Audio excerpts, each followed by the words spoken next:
What happens when two of the most polarizing figures of our time collide? Not just culturally, but cosmically. Donald Trump, the political showman who thrives on dominance, and Elon Musk, the technocrat who dreams of Mars, share more than their outsized reputations. Their birth charts reveal karmic entanglements, shadowy motivations, and a clash of archetypes that reflects not only their personal destinies, but the collective tensions of our era. And what if Donald Trump and Elon Musk weren't just shaping the world today, but were karmically linked across lifetimes? Their Sinistry suggests a cosmic connection, a shared past that weaves through history and emerges now in the shadowy dynamics of power and ambition. In this video, we'll explore the astrology of Trump and Musk, not just their present-day roles as disruptors and visionaries, but the deep karmic story their charts reveal, because it hints at shared lifetimes of leadership, rivalry, or perhaps even conflict. Are they destined to ally, or are they fated to clash? Another provocative question, and hopefully we can provide some thought-provoking answers to all those questions. Welcome into the lab, everyone. I'm your host, Daljit, and this is Astrolab 21, the astrology laboratory of the 21st century. And this is the third in a series of a little mini-series that we've done on the astrology of Trump and Musk, right? This started when I did a video on the inauguration for Trump's second term back in January, and we took a look at what we might expect from the administration for the next 4 years. And a lot of you asked about deeper dives into Trump's chart, into Musk's chart, and so that's what we've been doing. And here we have the dramatic conclusion, if you will. We are going to look at the synastry between these two charts, which is a term we use in astrology, which just means we're going to combine the charts and see how they interact. And I'll demonstrate that for you graphically here in a minute, but it's a really fascinating look at any relationship dynamic. You can do this for couples and romantic partners. You can do it for business partners. You can do it for friends, creative partners. It's just an interesting thing it usually reveals what kind of personality dynamics are going to come out in the relationship and will allow us to get some insights onto how is this relationship work? How do they tick? How are they integrating? And so that's what we're going to look at. I've titled this The American Plutocracy, and it's a theme that has been coming up since the inauguration video. Both of these men, particularly Trump, is a highly plutonic personality, as we demonstrated with that Mars in Pluto in his first house and Leo, right? This is someone who is just deeply plutonic. I'm calling this the plutonic presidency. And so you bring Musk into the equation, the richest man in the world, and of course you have leadership by the wealthy and the elite. So we're going to unpack that and see what we might learn about this relationship. Will it survive the next 4 years? Are they allies? Are they secret enemies? Do they have a shared past beyond this lifetime? Do they have some sort of karmic connection? And there's some indications and some clues that we're gonna tease out as we look at this chart. So without further ado, let's jump in and take a look at the American plutocracy. So here we have, I'm going to show you, this is what we call a synastry chart. And all this is we take Trump's birth chart, which we looked at in the previous episode, and that goes on this inner wheel, which is exactly how it is, right? He's got that Leo rising, all his Gemini sun and North Node in the 11th house. And what we do is we map Musk's chart onto this outer ring. So that's going to show us where do Musk's planets hit Trump's planets, which will tell us a lot about how they might interact based on the functions of those planets, the signs they're in, and the houses they fall in. We can learn quite a bit. And we could spend hours looking at all of the aspects within this synastry chart, but I'm not going to do that. We're going to really just dive into 3 of what I think are the most significant aspects in this synastry chart, and I think that will give us a really strong indication about what we might expect from this relationship going forward. It also might tell us why they've come together as well. So that's what we're going to focus on. And so basically, one of the things we'll look at very closely is this karmic connection. And why do I say this is a karmic connection? What we see is we have Musk's south node, which is his past karma, his past life, his destiny, is conjuncting Trump's Pluto in his first house in Leo. This is a power axis. So this points us to some deep karmic connections, some deep power dynamics between these two men. So that's the first thing we'll look at. The other thing that will become apparent is you'll see that we talked a lot about 12th house issues, right? Trump has a lot of planets in his 12th house. And what we find in the Sinistry is that all of Musk's Cancer placements, which are part of his first house, that rising sign with Mercury, which we called his daimon, right? This is really the genius of his chart. Well, this is all showing up in Trump's 12th house and sort of stimulating those plans. It just adds this another dimension to this idea of secrecy, of what is hidden, of things behind closed doors. That's what the 12th house is all about. Secret enemies, undoing, difficulties. It can be a challenging house, but this is very interesting to see. And we're going to see this show up in multiple ways, as I will show you later on in the video. So those are two factors we can look to. Another one I think that's really interesting is they have a Mars opposition. So we talked a lot about Musk's Mars in the video we did on his chart. Of course, we can't talk about the guy who wants to occupy Mars without talking about his Mars. And we said how really strongly placed it was with his North Node. But what we see in this Sinistry is that it's in opposition to Trump's Mars in his first house. And this creates a real battle and a real tension potentially. Like, if they're allies, this is a very strong alliance. But as enemies, these would be very fierce opponents. And so it's interesting to see how this plays out, because when you get Trump's Leo, it's all about him, his personal identity. Musk's Mars in Aquarius is really more about the collective. It's about the we. It's about the us. And so me versus we, this will be a very interesting battle, I think, to observe. And we're going to see, I'll tell you later on the transits, when we're going to see this dynamic probably on display quite profoundly in probably June of 25. But we'll talk about that in a second. And the other thing we'll see is that all of Musk's Virgo placements, which we talked about quite a bit in his video, right? His moon and his Pluto, well, those are showing up in Trump's second house of money and resources. And again, no surprise that Musk's $1 billion and his technical resources and his genius, he's bringing his genius to Trump's resources. And you would say, oh, Daljit, well, that's pretty obvious, right? Captain Obvious. But it's really interesting to see how these things correlate. And I think it's a reason why they have allied in this way at this time. And it wasn't any other tech billionaire, it was Musk. They have so many connections here that are really interesting. So it's worth us diving into. So that's kind of the four sort of areas we'll focus on. Now, just jumping back out to the full view here, something we can also do. So what are we doing here? We're putting Musk on top of Trump, so to speak, right? We're putting Musk's chart onto Trump's. Now, we could put Trump's chart onto Musk's. It's the same thing, but just sort of a different perspective. Here we see how is Trump's placement affecting Musk's natal placement. This will give us some different perspectives, right? So again, if we were to zoom in here, it becomes very interesting that, you know, all of Trump's 12th house Cancer ends up on Musk's first house Cancer. His Mercury here pretty close conjunct his Sun, that Saturn, Venus broadly conjunct his ascendant.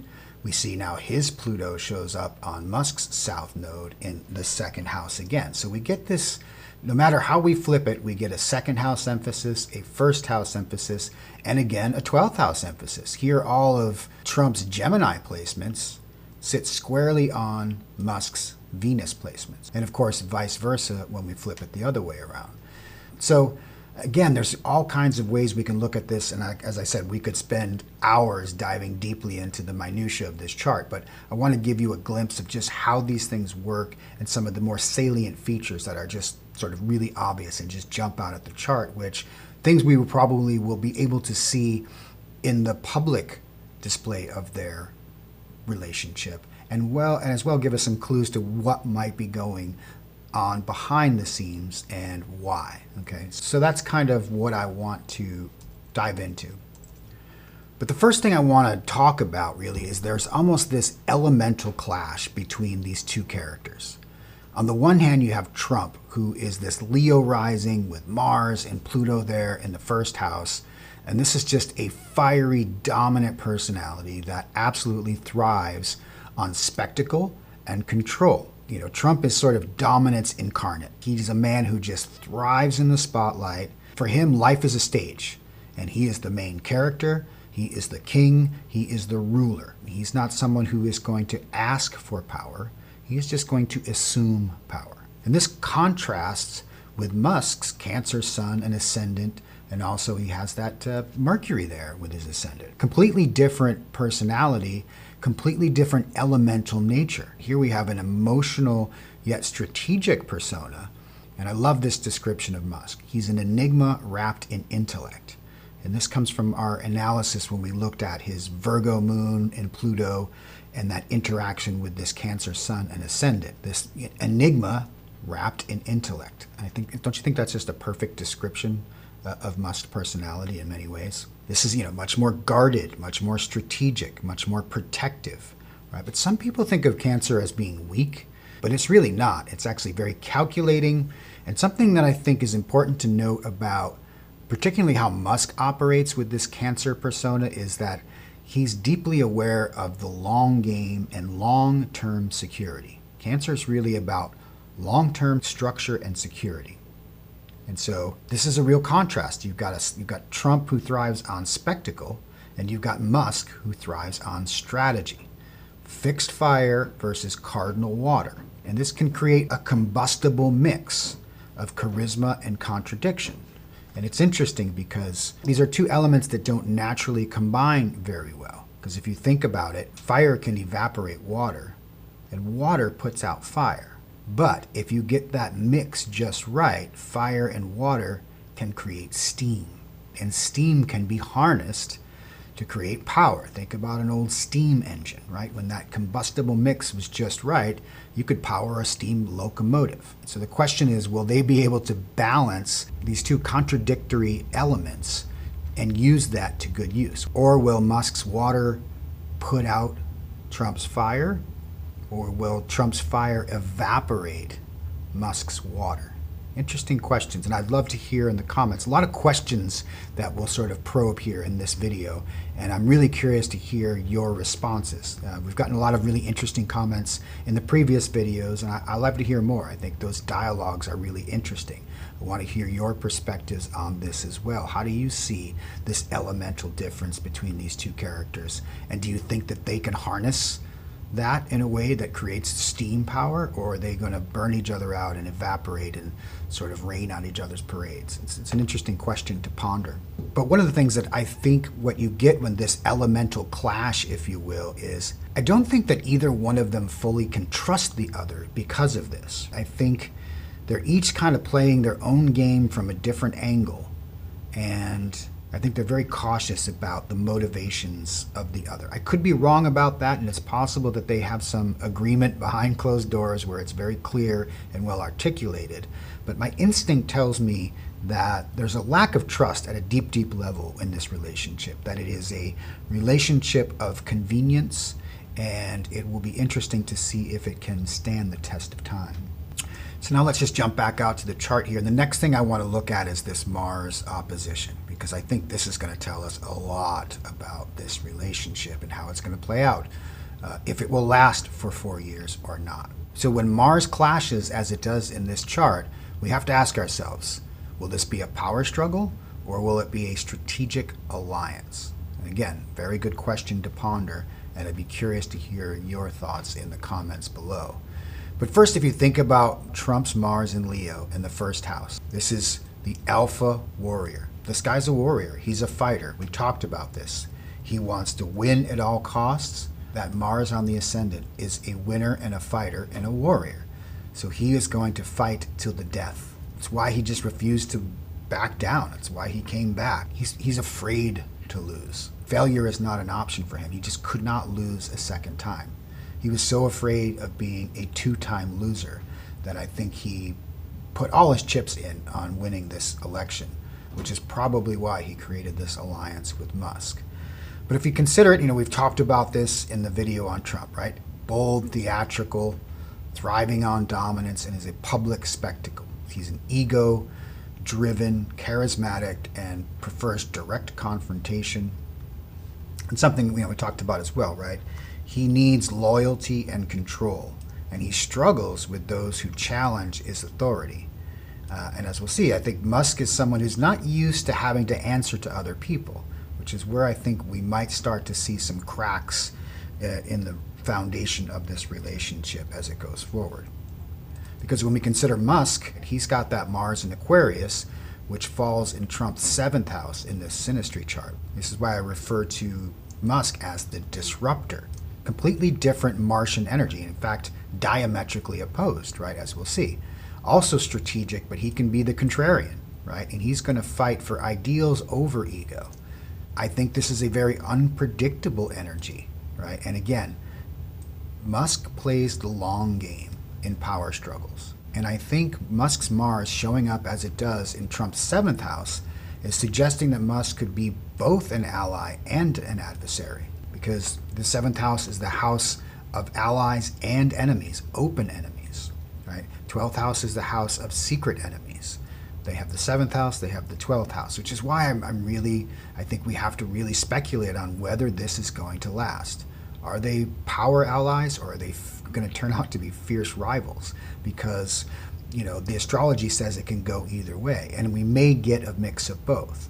And then it's fun to speculate in the long run who gets the better of this relationship. And I have my thoughts on that I'll share later on. And I actually will share some right now, because to me, this notion of Musk playing the long game, I sometimes get the feeling that Musk is playing three-dimensional chess and Trump's playing checkers. And that's not to diminish Trump, although I think we could all agree Musk is probably a much more brilliant mind than Trump. Trump's a strategic politician, but Musk is arguably a genius in many ways. So my suspicion is that Trump entered into this relationship for the short-term game of winning back the presidency. As I said earlier, he could not face the specter of being a loser, especially a two-time loser. That Leo rising needed to prove that he could win again. Whereas Musk is doing this much more strategically. This is a long game that he's playing. And so my instinct is that in the long run, Musk will likely get the better of this relationship and come out ahead, whatever that means to him. And again, I'd be curious to hear your thoughts on that. What do you guys make of this relationship?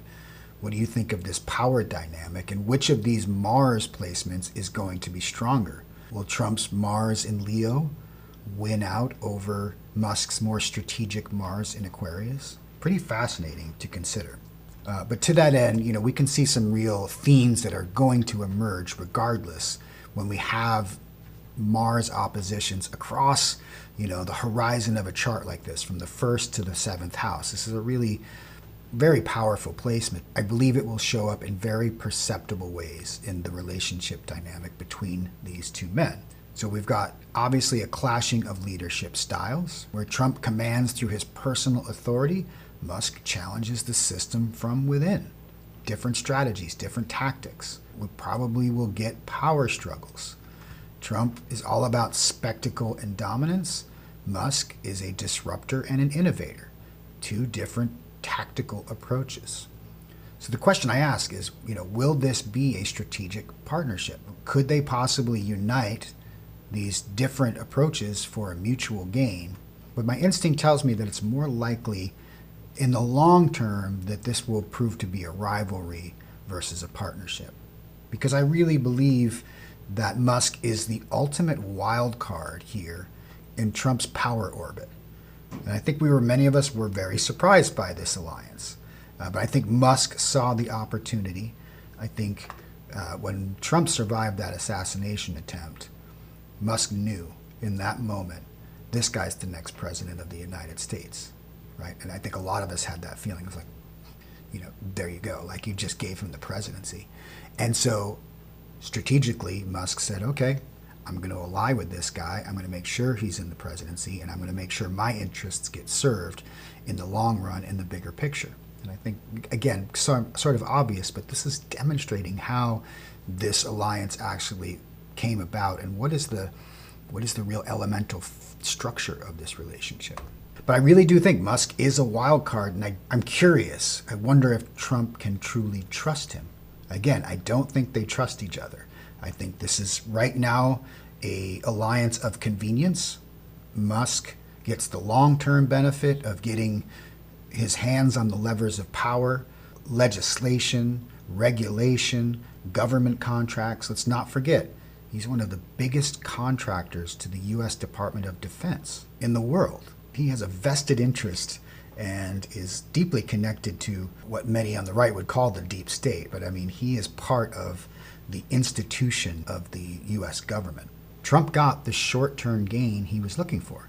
He got the win. He got the presidency back. But I think long-term, this could prove to be a difficult relationship, because I have this sense, and this is just my own intuition and looking at the chart, but to me, Musk has the power to undermine Trump because he has deeper pockets, he's got technology, he's got the deeper strategy, and I think in the long run that can win over Trump's charisma and control. Now, I may be wrong about this, right? And it's proven unwise to underestimate Donald Trump. He seems to constantly exceed expectations. But this is just my instinct looking at the chart, and my sense of it is that Musk is playing a different game on a different level here. And I think long term, he comes out way ahead. And I think this is a clash between generations, as I'm going to show in a future slide here. We have a generational clash, an ideological clash, and I think Trump represents the last vestiges of an old way, and Musk is the future and the new. And there's almost a changing of the guard within this relationship that's playing out before our very eyes in real time on the world stage. It's just fascinating. That's why I love doing these kind of deep dives. But again, let me know in the comments, who do you think gets the upper hand in this relationship? Does Trump come out the winner, and does he dump Musk when he's no longer serves his utility and his function? Or does Musk come out the winner? It's an open question. Now, the next thing that's worth looking at is this karmic link we've been talking about, which involves Musk's South Node conjuncting Trump's Pluto. The karmic link, as I call it here. And as I hinted at in the Musk video, in the last video we did, this actually hints at a past life dynamic of power and control. And the question is, how might have they crossed paths in past lives? Were they rulers? Were they rivals? Were they conquerors? And as I speculated with a little bit of whimsy and some imagination, my first thought was, imagine Musk as John Dee, the famous English alchemist and astrologer and spy who was the court astrologer and advisor in the court of Queen Elizabeth. And I've also speculated in other places about, Trump's difficult relationship with his own inner feminine. We've talked about that Saturn, which is maltreating his Venus. We talked about his eclipsed moon and his just difficulty with the feminine. And it just fascinated me to think of, Trump as Queen Elizabeth and Musk as John Dee. And again, I'm just having some fun with this, but this is the kind of things that, with evolutionary astrology, we can, you're invited to the imaginative in a way. This gets creative. It gets speculative. It takes us out of the realm of the nuts and bolts of the mechanics of chart analysis, but it's evocative, right? Some of these questions evoke these kinds of images and speculation. There is this sense that they have some karmic destiny. You've been studying this stuff long enough. If you've ever had experiences of your own, of a sense of having been here before and what your past lives may have been, it's not too fantastic to think these two men have interacted on the world stage before. And there's unfinished business between the two of them that they are working out in a grand way at this time, right? You don't get to this level without having some of these experiences. And we can see with Musk's South Node in Leo, right? He's been connected to positions of power and wealth, his second house, for lifetimes. This is not a new place he's been in. He's continuing unfinished business, as is Trump. And here they are intersecting again to work out their karmic destiny.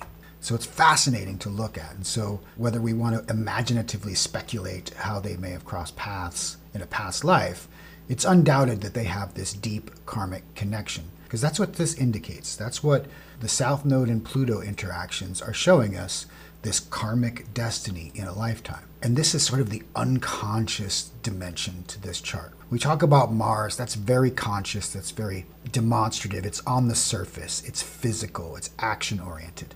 This is occurring at a deep soul level, right, as I talk about here, right, a soul level. And that's the question. Does Musk empower Trump or challenge his authority on a soul level? And again, I put that question to you in the audience. What do you think? What would you speculate if you were going to presume that they had met in a past life? What story might you create around this dynamic? Share it in the comments. I think it could be interesting for us to get some of these dialogues rolling. I'd be curious to hear some of the insights. A lot of you out there, very creative. A lot of you know your astrology as well. So do share if you have an inclination to do so. But I think this is, to me, it's the most, of the two or three, this could be the most interesting from an astrological perspective. Obviously, my interest in evolutionary astrology, it just puts this into a much greater context. And I think that's always interesting, and that's always one of the advantages of astrology is that, when you take this on a soul level, that these are two souls evolving for over many lifetimes, it really becomes much more fascinating in many ways. But it's fun to speculate on. The next thing I want to focus on is this 12th house business, where we see what we identified in Musk's chart is the strength of his personality, his strong first house, showing up in Trump's 12th house. And again, we talked about this when we looked at Trump's chart about what does the 12th house signify? Hidden strengths and weaknesses, secrets and behind-the-scenes actions, secret enemies and hidden dangers. It's the house of self-undoing, clandestine affairs, and so on, the unconscious mind. So all things hidden. And so it's interesting to speculate on how this will play out within the relationship. And I think that's why this theme has come up again and again, looking at not just the inauguration chart, each of their individual charts, these 12th house themes of power, secrecy, and hidden agendas. This pattern keeps repeating. So I think this rather obviously suggests that Musk operates behind the scenes, and he influences Trump in ways not immediately visible. So as much as we'll see maybe their power struggles play out in public, and we've already seen a glimpse of this, right? Recently, Trump announced his Project Stargate, I think it was called, $500 billion that he's putting up for AI investment, and it involved Sam Altman from OpenAI, who Musk has an open rivalry with, and Musk gave his pot shots from the sideline, sort of critiqued and criticized and poo-pooed the venture in a way, and it was the first sign of maybe some tension between Musk and Trump, and I think you will continue to see that. That's the Martian overt clashing, right? This is the stuff we'll never see. This is the machinations that are going on behind the scenes, behind closed doors, in secrecy. This is the secret the secret handshake that they made in order to forge this alliance. And I think this is the energy that is driving that. And it's interesting to think about, when we flip the script here and we put Trump on Musk, there's this possibility that Musk exposes some of the hidden agenda and secrecy of Trump. And I think that's a great risk that Trump has taken. Can he trust Musk with his secrets? That's another interesting question that's worth pondering. But Musk is clearly Trump's secret advisor. He's the whisperer. He's whispering in his ear. But is he the unpredictable wild card in Trump's orbit? This is the question I have. I think this is the most profound question to ask of this relationship, and only time will tell. But as you can tell But I feel like that's the most interesting and fascinating aspect that sort of presents itself from looking at these charts very deeply. This unpredictableness, this wild card aspect of Trump pulling Musk into his orbit. And this is a guy, again, he doesn't really trust outsiders, right? He usually keeps a very close inner circle. He demonstrated that in his first administration. So bringing an outsider in who was an enemy, right? Think about this, right? Musk was very anti-Trump in 2016. It wasn't until very recently that he sort of switched his allegiance, right? An enemy, an open enemy who has become an ally. First, seventh house, right? And it's like, you can't write this stuff, right? But this is how it demonstrates, this is how it correlates, and this is how astrology can be very insightful and instructive in helping us understand these relationship dynamics. I think it's pretty fascinating. So that's the 12th house aspect. Hidden secrets, hidden agendas, secret advisors. My biggest concern is what we don't know and may never know about this alliance. And I think that's the hidden danger, both for the public, for the country, and for the two men involved. It's high stakes right now. And the fact that there's not a lot of transparency about what might or might not be happening behind the scenes, I think has a lot of people legitimately concerned. So there's that to consider. And really what this comes down to, as we opened with, we have a clash of elements, but this is a clash of visions in many ways. If you think of Musk, the ultimate tech visionary, and Trump, the ultimate political showman. And so my question is this a modern oligarchic duo? Big words, right? But I suspect it is. And here's where we see this sort of generational clash. Trump is classic Pluto and Leo leadership. Every president since Bill Clinton has been Pluto and Leo. And I will tell you, I thought for sure in 2020 we were getting the last of the Pluto and Leo generation with Biden. I thought these guys have both aged out. 2024, we're going to get new blood, a new generation in. God, do we need it? And here we are with Trump again, right? Pluto and Leo, these baby boomers who would just not leave the stage. They will not exit stage left. Classic Leo, right? And here you have Trump, Pluto in Leo, first house. We're going to have to drag him out of this White House, I'm pretty sure. And this is a generational conflict, and I think something that is really interesting to watch in the machinations of these two power players. Because I think Musk represents something completely different. He's this Pluto in Virgo, which is all about precision. We talked about this in his chart. Perfectionism, technology, control, versus big, bold, and authoritarian. This is the old way.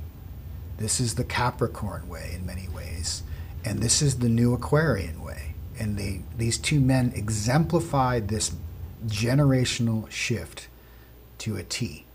And so I find it fascinating, and it mirrors, this partnership is the perfect example of this new era of tech-driven power and plutocracy. And so another big question we have to ask is, are they reshaping the future? Or are they just tightening their grip on it? Curious for your answers there in the comments. What do you think? Is this the new America? Are we coming into the new era? Is this endemic of what's to come? What are your thoughts on it? Something interesting here, and if we look at the chart, hiding behind them, if you will, I can't help but to notice that Musk's Pluto here in Virgo is in a pretty close square with Trump's sun up there in Gemini. This will be interesting. This is something that I'm personally observing. And again, it feels like this may point to Musk's superiority in this relationship. I think he has the ultimate power because I think it's his time. I think he is, for good or for ill, for better or worse, whether you agree or disagree with his transhumanist tech utopian vision of the future and leaving the planet and implanting, AI into our bodies, all of his ambitions. He is the future, and Trump is the past in many ways. And so I see this as the power play. There's something of empire implied in here. And Musk is an incredible personality, and he wields incredible power. If you think about the combination of rockets, satellites, a media empire, right? All the technology he's involved with, his AI, right? He could be his own country. He is his own. He's sort of a transnational, global oligarch in many ways. And now he has the keys to the kingdom inside of Trump's White House, which is, it's scary a little scary, right? If you trust Musk with the keys, then you're psyched. You're like, okay, he's going to get us through.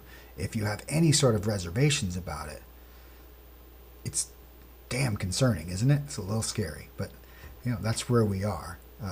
This is the moment in history that we're navigating. So anyway, here's sort of my breakdown of that. That this is going to be a battle of ego versus power, and adaptability versus control. And it just keeps pointing to me the fact that I think Musk's interests tend to win out here in the long term. That long game he's playing, that obsessive perfectionism, just challenges Trump's freewheeling confidence. And there's going to be a power struggle in this. It's just inevitable that they're going to clash over methodology and strategy. And because Pluto's intensity suggests manipulation, distrust, and behind-the-scenes maneuvering, my sense is that square ultimately becomes a source of great conflict between the two men, and eventually they probably have some sort of irreconcilable differences. And again, you can say, well, that's obvious, Daljeet. That's not a bold prediction. But again, we're using the astrology to sort of back it up as evidence-based. These things will correlate, and we get to observe, right? We can look back on this, and I either got it right or wrong, but I'm just making that call based on the observation. As astrologers, that's our role. We observe and we correlate. Observe what you see, correlate what tends to happen, and see the result, right? We may get very unexpected results from this relationship, but this is a way that we can start to analyze and predict, and you can make decisions based on this information, right? If you're making political maneuvers, if you're making economic decisions, if you're making cultural, social decisions, these insights can be quite helpful, right? And it always reminds me of a famous phrase about astrology, an old saying that goes, millionaires don't believe in astrology, billionaires do. And here we have a couple of billionaires, so someone in this inner circle is probably thinking about things on this archetypal symbolic level, because this stuff matters in the long run. So my 2 cents worth. That's why I practice this art and this science, because it helps me make sense of all that's unfolding around us and put it in some kind of perspective. So there you have the power dynamic, the tech visionary, the political showman, the modern oligarchic duo. So the closing question I have in terms of this relationship, is this destiny or is this disaster? What does this mean for the future of America, and the future of the world really is at stake? The whole world is watching and is going to react to what happens over the next 4 years from this White House. But in conclusion, we can say that this astrological blueprint suggests powerful potential. The potential is undoubtedly there, but only if they don't destroy each other first. And again, that's what I'm looking for. Can they actually maintain the power dynamic? Can they put this perfect admixture between their elemental clashes, between their Mars clashes, between their Plutonian generational clashes? Can they make steam, or are they going to put each other out? So the question becomes, are they co-conspirators or really rivals in disguise? And again, share your insights in the comments. I'd love to hear what you think about this. What side do you fall on? Because really the big question I have, like, this feels like an alliance that is poised to shape the next chapter of global leadership. Or it's going to expose the deeper fractures of society and the institutions within which they're working. The deep state, the U.S. government, the executive branch, the legislative branch, the judicial branch. All of these things are coming under intense pressure. And of course, this is all synced to the greater cycle of Pluto moving into Aquarius. And we're going to have a lot of energy shift coming our way in 2025 with Uranus in Gemini, Neptune moving into Aries. A new era is about to be unleashed on the world. And this is the leading edge, I believe, of that new wave. And there's a lot at stake. There's a lot on the line here. And so having this insight, having this perspective helps me to sort of navigate through these uncharted waters. And I hope it will help you as well. So that's why I do these things. That's why I share them with you. And hopefully you're getting something out of it. And if you are, give me a thumbs up and let me know that you're digging this content. Now, that kind of concludes my analysis of their Sinistry chart. There's one other thing we can do, and it's something called the composite chart. And rather than putting the two charts side by side, what a composite chart does, it says, what if we could take Donald Trump and Elon Musk and combine them as if they were one person? And we make one chart that is the chart of the relationship itself. Essentially, we take the midpoints between each of their planetary placements and cast a third chart that is known as a composite. And that's what this chart shows us. And again, there's some really fascinating things about it. And I'm going to save my analysis of this for the extended cut that I'll be sharing on Substack. As usual, if you want to join me over there, I invite you to. It's free to subscribe. I'll provide the link in the description below, and we'll do an extended cut and take a look at this composite chart as well and speculate on what deeper insights that might reveal into this relationship. And there's some pretty fascinating nuggets in there that we'll explore. So that about does it for this video. Some really provocative questions that we've left open here in many ways when we look at this relationship and this concept of an American plutocracy. I know I find it fascinating. I know I'll be watching the next weeks and months very closely. I will tell you I'll be tracking the transits for both of these men. And again, if that's something that you may want to see or hear more of, let me know in the comments. If that's the kind of videos that you would like me to continue to produce. You know, I can see something very specifically when we get the Mars transit here in June of 2025. I think we'll get a really up-close glimpse of this relationship playing out, likely in a more public way. We will really see whether they are allies or enemies in this power alliance that they've forged here. So anyway, hope you've enjoyed that. As always, please like and subscribe and get your notifications so that you can always get alerted when new videos come out. I'm happy to share this, and the channel's growing. Again, join me on Substack if you want to get deeper dives into a lot of these topics and videos. I've got a lot more coming your way, so stay tuned. All right, everyone. Till next time. Sat Nam.